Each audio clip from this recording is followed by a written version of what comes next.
podcast interview this week, I was asked what rule or metric I use when making decisions. At first, the question gave me a little trouble as I couldn't readily identify how or even if I thought about making decisions. Then I thought about all the decisions I've made in my life that had a significant positive impact. Those decisions I consider watershed moments. Watershed moments are critical points of change that cause a major shift in the potential outcome of events. These were events where I had a choice to make. All but the first choice was made as an adult, and my decision on where to attend high school was mine alone. Among those decisions I thought of, the following came to mind: where I went to high school, starting boxing at age 22, changing boxing trainers halfway through my amateur career, enlisting in the Army, getting sober, and returning to school at age 30 to get my degree in physics. I also thought about important decisions that affected the direction of my life but were not as defining. The decisions I made in the first category, I'm either incapable of imagining an alternative life or the life I picture is so fundamentally different that my life wouldn't look like it is now. The difference between those choices and these life defining watershed moments is that I can see how my life looks if I don't take the following actions. While it's impossible to know for sure, I can imagine a life where I didn't do the following: writing about my life online, paying off debt to rebuild my credit, working to get my book deal, or choosing to study physics in college. And lastly, there are the small decisions I make more frequently. They would affect the quality of my daily life, but would not change its course or where I'm going. Those decisions are too numerous to list, but I'd forget most of them anyway. Thinking about the significant decisions I've made and my approach to the lesser ones did reveal that I do in fact have a set of rules or metrics. They're just so ingrained in my method of operation that I had trouble articulating them when I was put on the spot. However, I eventually answered, and that's the subject of today's video.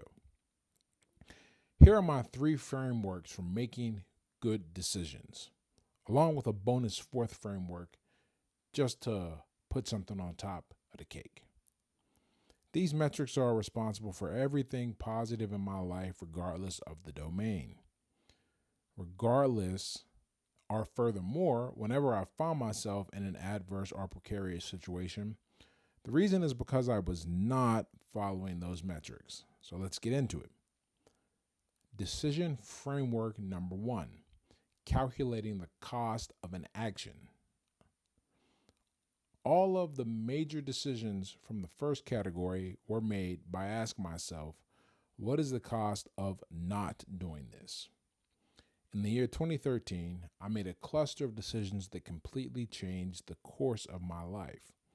I decided to go back to school, I enlisted in the Army to pay for school, I stopped drinking, and I got serious about the relationship with the girl I was dating, who is now my wife.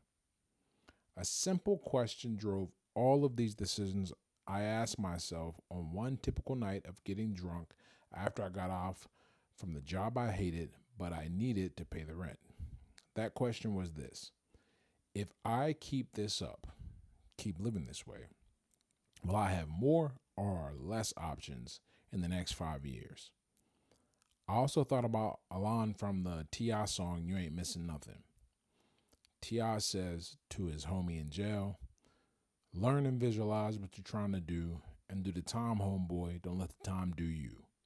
Now, that song is about doing time in prison, but the line has always stood out to me because T.I. captures the essence of opportunity cost, decision making, and changing your life in 2 lines.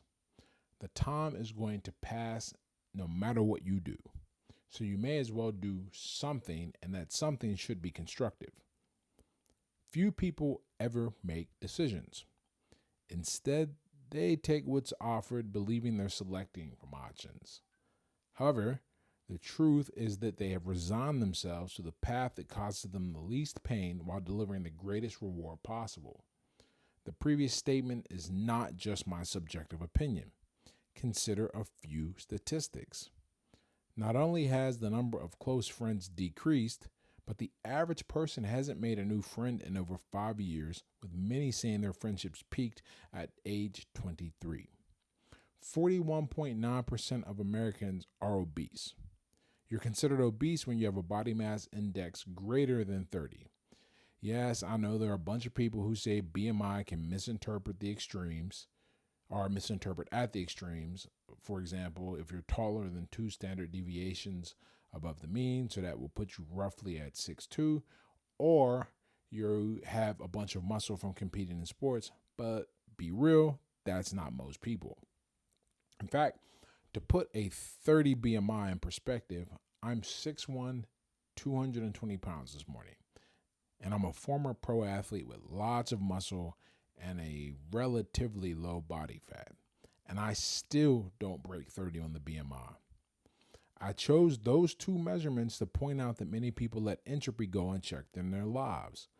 Health and relationships are two of the most essential areas in your life, and many people don't do anything to improve them. If people take this attitude towards the non-negotiable aspects of their lives, you can't expect many to do so or do much better in crucial but optional areas. I started boxing because I was doing nothing with my life, and I imagined that if I didn't add a new skill, then I'd just be an average loser with nothing but a heavy drinking problem. My pain at that time, my cost of inaction, was my ego. When I changed trainers, my thought at the time was that I would not get over the hump in my current situation with my trainer. That meant all my training would be wasted and I'd be embarrassed losing. So again, my ego appears. So when deciding what it costs you to not take action, imagine the pain you endure if things keep going the way they are. Do not assume that your situation will suddenly and spontaneously improve. When you harbor illusions of passivity, you will be in for a rude awakening when things don't go according to plan. Decision framework 2.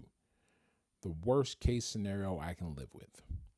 The most challenging decisions we make are rarely between two similar paths. We also don't have trouble choosing between obviously constructive and deconstructive actions. The most challenging choices arise when the outcome of different competing, mutually exclusive pathways all lead to something beneficial.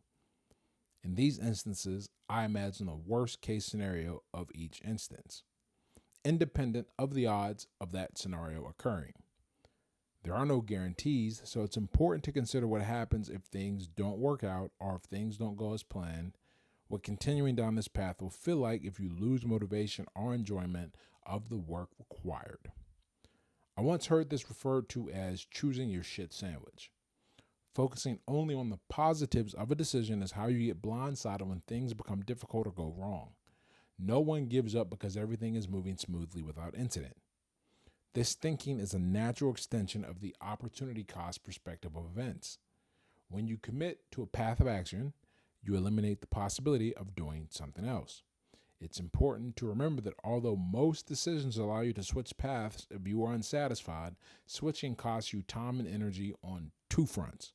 First, you waste the energy invested in the first path, and then you're forced to exert activation energy on the new path. Therefore, the best solution is to make choices that you can stick with until you receive the payout from everything you invest into them. The best way to guarantee commitment is to imagine what it's like when things are most miserable. Whichever shit sandwich you can more easily stomach is the path you should go down. And every path has a shit sandwich. If you can't see it, you're lying to yourself or someone is lying to you. Decision framework 3, strong values. There's a quote I came across in Viktor Frankl's Man's Search for Meaning where he quotes Gotthold Lessing. He says, "There are things which must cause you to lose your reason or you have none to lose." I'm not here to tell you what your values should be, only that you need a set of behaviors, codes, and principles to live by. When your boundaries and priorities are established, many decisions are made for you by elimination. The other choices go against your beliefs and beyond what you're willing to do, so you're only left with one viable course of action. Developing and clearly stating your values has utility beyond decision making. Still, they make it easier for you to navigate life smoothly and arrive at your destination satisfactorily. There are few things worse for sleep than behaving in a way that you won't be able to stand by with pride. When you're scared that your deeds will undo your relationships, professional standing, or personal progress, you'll want a time machine to fix the past. While these little decisions I've made are not made using this heuristic is too long to list in this post, a few years ago I created a list of things I learned when I turned 30. I learned many of those lessons about value the hard way. You don't want to do that. And now that bonus decision framework. Be able to explain yourself in whichever choice you make. This framework is a helpful way to think better. While not directly related to decision making, improving your thinking will have a downstream effect on your decision making ability. One of the best chess lessons I got was always be able to explain why you made that move.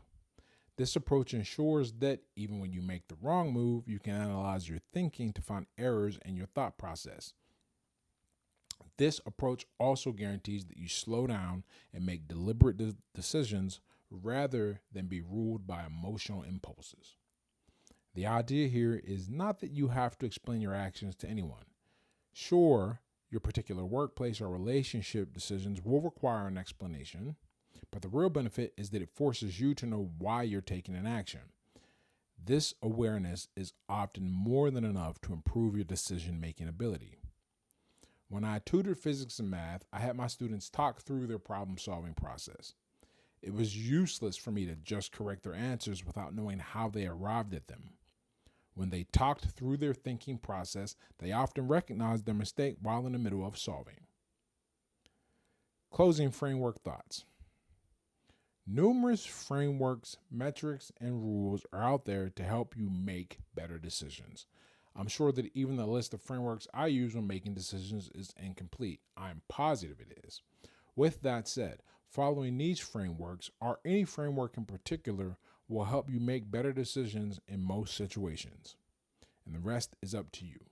And if you'd like to learn more about making decisions, I'm running a cohort coming up in April, I think, where it'll be 4 weeks where I teach you how to spot biases in your thinking, make better decisions by eliminating analysis paralysis and considering higher order reactions to what things you do. If you'd like to learn more, sign up on the wait list.